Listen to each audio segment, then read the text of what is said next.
All right, my friends, we absolutely need to discuss part three of the Real Housewives of Potomac reunion because were you guys not angry? My blood was boiling, and it takes a lot for me to watch these shows at this point and actually have that reaction. But quite honestly, and I know a lot of you echo this out there, this was so blatant, and I don't understand how you can even say that Gizelle is not in cahoots with production. You can't tell me that. She's been loud and wrong. She wasn't at this whole fight that took place at her fashion show, but now we're blaming Candace conveniently. Oh, and we're equating what happened with the fight with Candace and Monique to what happened at the GNA fashion show. No, no, no, no, no. Let me clarify a few things so that I can say my piece on this, because now that Candace has moved on with her life and she is so happy because she and Chris are expecting their first child together. So congrats to them. But she really led the charge. And you know what? Watching the three parts, how would you not quit this show? How could you go on another season? Sorry, guys, I'm not yelling at you guys. I'm really amped up about this still because it's just a lot of audacity and it's a lot of playing in our faces and trying to gaslight us as well. I mean, we were quite literally watching most of this cast gaslight the shit out of Candace. Okay. But wow. Okay. So let's start at the top. Okay. So let's rewind a little bit. We have Gordon, who is revealing to us for the first time that he was diagnosed with bipolar 1 disorder. And that is probably something very challenging for someone to come out and say, because there's probably a lot of people that would make assumptions around that and probably, not fully understand, right? And I can't even speak to that. I don't personally know someone who has bipolar disorder and or someone who's been diagnosed with bipolar 1 disorder. So I was actually, grateful to have the information that Gordon shared because he did deliver a lot of insight. And I think it's really helpful to anyone out there that does have bipolar 1 disorder to have someone like that speak out and be vulnerable and be transparent, quite frankly, is a really good example of how you can be a man who is strong and still be vulnerable and talk about important things like your mental health and how that impacts your relationships and your life, etc. And it was also clear watching Mia, she loves this man. I know we all joke around, say Mia, she was with him for the money, and maybe some of that is true, but I think deep down, Mia is someone who's yearning for love and she wants to feel like the prize. And I think sometimes, does she make the right decisions? Does she say all the right things all the time? No, I don't think anybody does, to be quite fair. But I will say I appreciate her story on the show because I do think she is being very real and they have both been very transparent about showing the ups and the downs. And her emotion really solidified for me that she does care for Gordon and she will continue to make sure that he's good, even though they won't be together romantically. So it's nice to see. It's also nice to hear that things with his side of the family have gotten better and that they've dropped their part of the lawsuit. So it seems like, time is kind of healing things and letting things kind of have an opportunity to blossom again. But I do think that Gordon will always be a part of Mia's life. And as long as Mia's on the show, I do think we will definitely continue to see Gordon.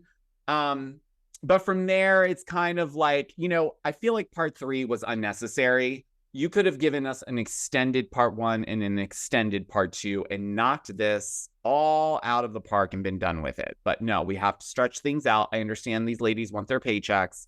I get it. But when there's not enough meat on the bones, we're just literally like repeating things, for a good portion of this episode, which is what ended up happening. It was clear nobody from the side where Gizelle and Robin are sitting are going to move forward in any positive way with Candace. That is so clear. I mean, what did Sutton say? That horse is so dead, it's turned into glue, quite literally. So I don't, all we can expect now is that with whatever changes that, casting and production and the network decide to make with Potomac, which based on the quick tea segment earlier on this episode, I explained to you already how many changes have been made based on reports that have been coming out. So they are aware, okay? And I think we also saw in Andy's face when even at the very, very end, when he said, does anyone want to say anything? Does anyone want to apologize for anything? Does anyone want to kind of take the charge here? And everyone just sat there and was like, no, because everyone is spent. Everyone is spent. The people that have constantly been made to play nice with people like the Green-Eyed Bandits who continue to isolate and gaslight and create, scenarios that are damaging to other people, but can't take any accountability for the sake of the show because in their mind, they know their job is safe. But Gizelle, if you continue doing that, you will be the demise of this show. So if you want to sit and keep your job and do what the production people ask you to do and be their puppet, that's quite okay and your decision to do so. But don't be shocked when people get so sick of the turnaround on this show because of you. Yes, I'm saying because of you, because you've driven a lot of people off this show with your antics. And I do agree with Candace that a lot of times when you come off like you're being sincerely nice or caring or empathetic, it is purely based in strategy. I don't really think that you care about anybody in this group at all outside of yourself. And I think you treat this like a job, just like you said on the Sherry Shepherd show way back when. You don't even look at the comments on social media. Not that everyone should. If you're a content creator like myself, I also tend to not read all of the comments. But at some point, you've got to know what's being said about you. This is your perception that you publicly put forward. And yes, you have your stans. All of these Bravo Lebs have their groups of stans that nothing they do will be wrong, right? But even taking that aside, you can still be a stan for one of these women and still call out when stuff like gaslighting's happening, when it's not an even-keeled accepting of accountability for behaviors and things done and said. But I feel like we're supposed to just pretend like that's not going on, and we're just supposed to be like, no, Candace is the problem. Yeah, that's the easy way out of this because it's just easier to pin it on Candace, right? Is that partially Candace's fault to some degree? Maybe, but at what point does someone not get to defend themselves anymore, guys? When someone keeps doing stuff to them and antagonizing them, and then they finally speak up, which is what the show is about. Let me just remind everyone, because for everyone on the reunion last night that was telling Candace that her verbally reacting to an aggressive person like Deborah, who was there to instigate and start mess. Let's also be 100% clear of that. But because she verbally reacted and tried to verbally defend herself, she added fuel to the fire. And this is what I said, and I stand by this on my TikTok recap. That is like telling a woman whose husband assaulted her that she ran her mouth for a minute too long. That is ridiculous. Secondly, I'm fired up today, but I really want to say this. I don't understand why the whole Candace picking up the champagne bottle bit was put on such a microscope. Did you guys not watch the TMZ footage? Because it was pretty clear to me, and I watched it a lot. Candace did not insert her. If Candace walked over to Deborah with that bottle in her hand, then you guys could have that. I would say 0. I probably wouldn't have recapped anything today. But that's not what happened. And I'm sorry, but what world are you living in that if you are in a nightclub and you see someone aggressively trying to come at you, do you mean to tell me you're not going to try to defend yourself? I don't think so. I don't think so. And if you're going to sit here and be on a high horse and say, yeah, you would have walked away, or you would, I don't necessarily believe that. Maybe that might be the case for a small percentage of you, but the majority of people would have tried to do something in the event that something took place to defend themselves. Rightfully so. I don't understand what world we're living in that is what's being focused on. But here we are. So it's no shock that Candace would walk away. Why would you continue coming back to this place of work when this is how you are treated time and time and time again? Is Candace perfect? No, no one on that cast is, though. But she showed up. She tried to share as much as she could that they would edit in. And she was always willing to move forward with people that always messed with her. But because she called out behaviors that they didn't like, then it was, let's get her off the show. And congrats, you guys won. But did you? Because Gizelle, your bestie, is gone. She was fired. You know why? Because she played in everyone's faces in season 7. Then I exposed that she was basically hiding this whole scandal of Juan cheating with this mistress that she still claims nothing ever happened. But nonetheless, I handed you a whole storyline, dear. A whole storyline, and you did nothing with it. You just said, I don't care. Well, good. I hope you don't care that you're not being asked back for season 9, because we don't want these kind of cast members. We want someone that's willing to play. If you have that much that you don't want to talk about, then why are you on the show? I mean, listen, Gizelle's back is probably going to feel a lot better not having to carry her storyline, that's lack thereof, and yours as well. Okay? Like, you got Reasonably Shady podcast. Godspeed, Robin. Now, if we could get Ashley out of there, because I'm really tired of her too. Let's be really crystal clear, Ashley. You may not understand what Osu meant or what the impact of that meant culturally speaking.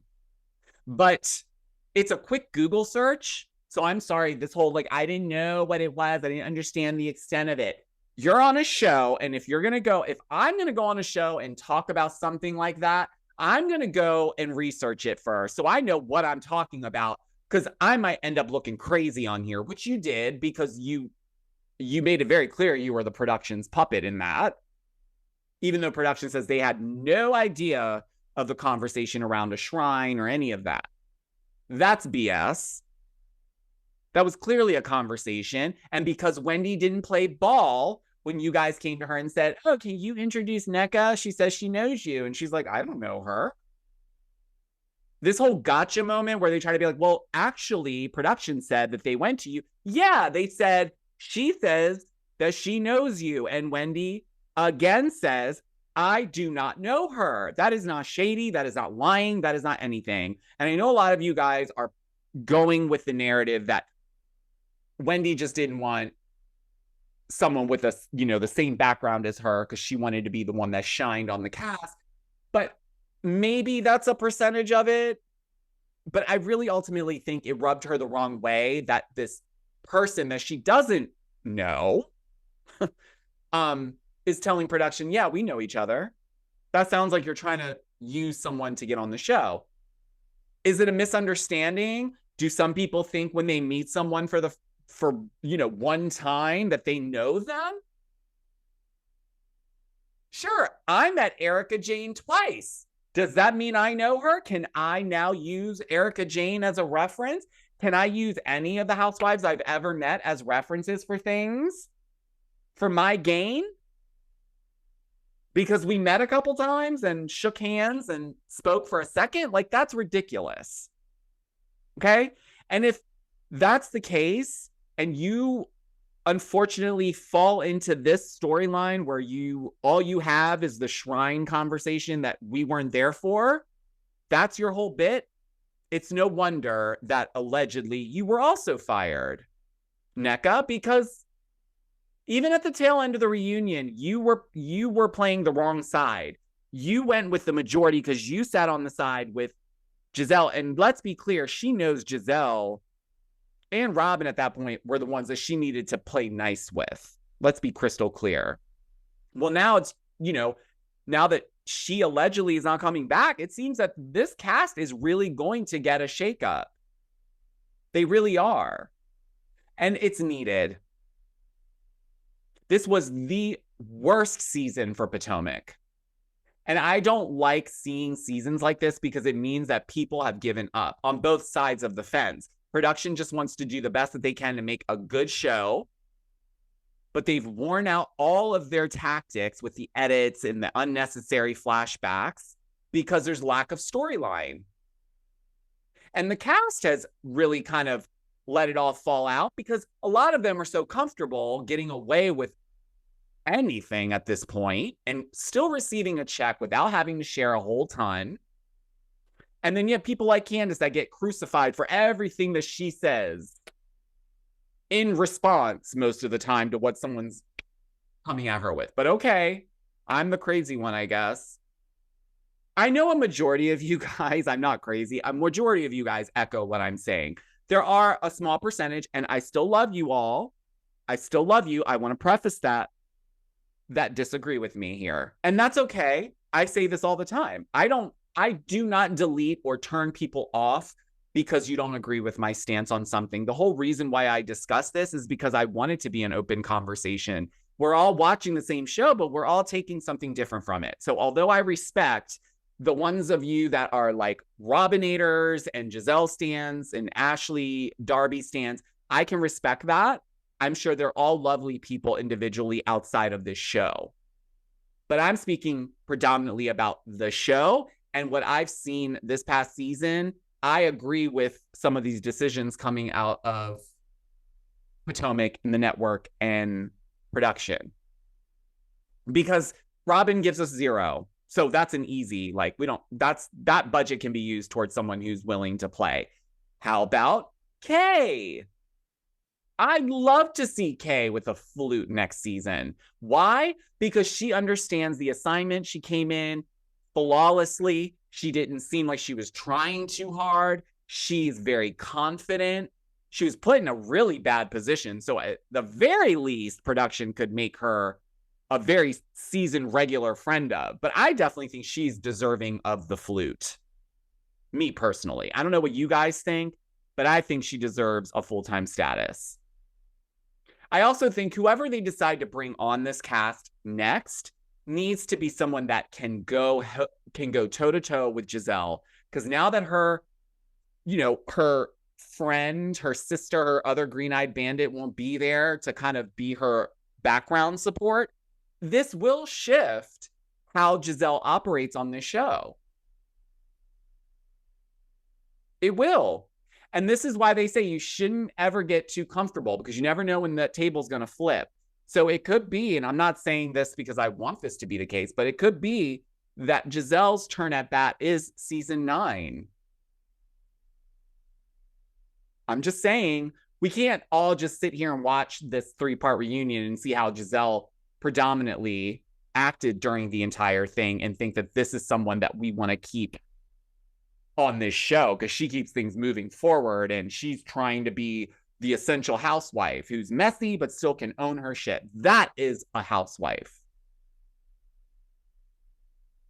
In my opinion, someone who can talk a lot of shit but then take accountability for it at the very least.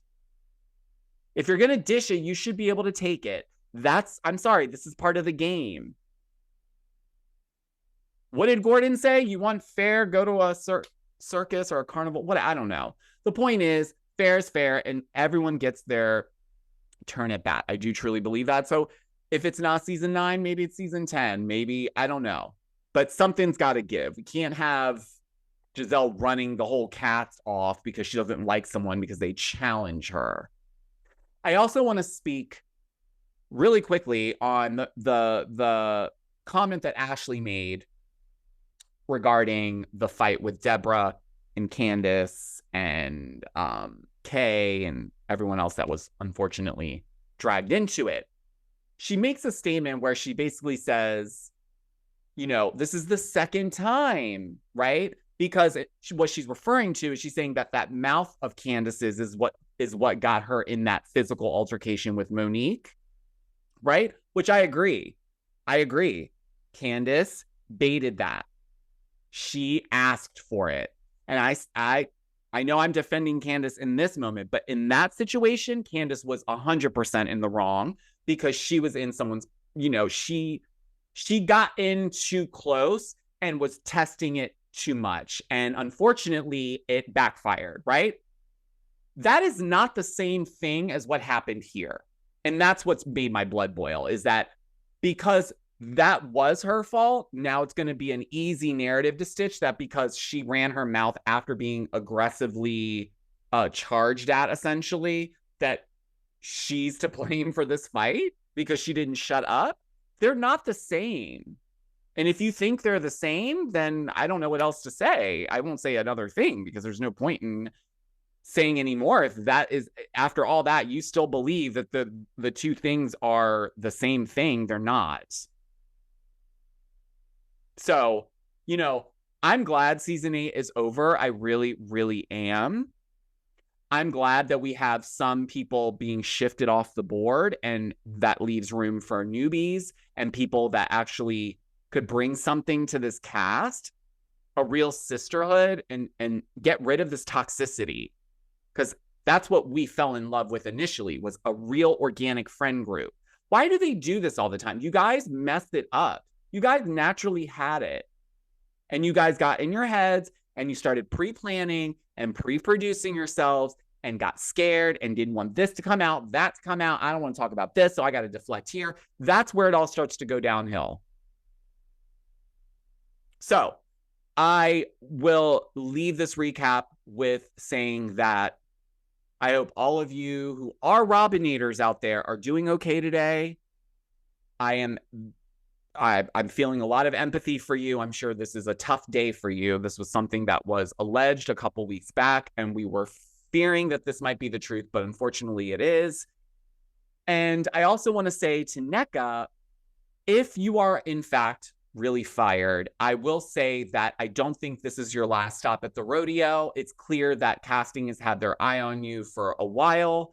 I just think that this was wrong timing, not that you aren't potentially a great housewife. We just didn't have the opportunity to get to know you. The last thing that I will say to Nneka is, if you haven't switched your PR person yet, maybe this is the time to do that. And if you want to know why, you can hit me offline.